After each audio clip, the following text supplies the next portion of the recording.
Pamilya niyo. Para lang sa Ang pamilya niyo. gamitin. Gamit ko pa sa noon. Ayan, tikubalang puti. Babae. Aso mabait yung tikubalang niya. Pag nakuha yung santo, palalayain kayo.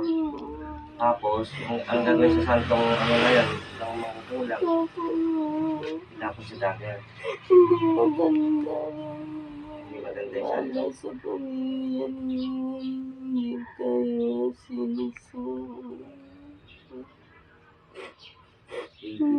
Ano daw? Itapon daw at malas sa pamilya. Hindi raw asa sa Oo. pagdating yung santo. Eh, ba't nagpunta kayo sa bahay? David eh.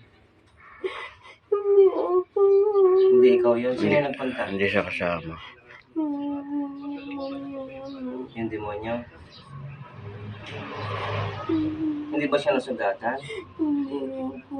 Kagabi? Hindi ko magustuhan masama. Oo nga. Ginagamit kayo? Ha? Nakulong pala sila sa santo. Wawa naman yung mga mabubuti na gamit sa kasalanan. Bakit hindi kayo lumaban sa kanila? May kapangyarihan na kayo. Ba't tayo lumaban?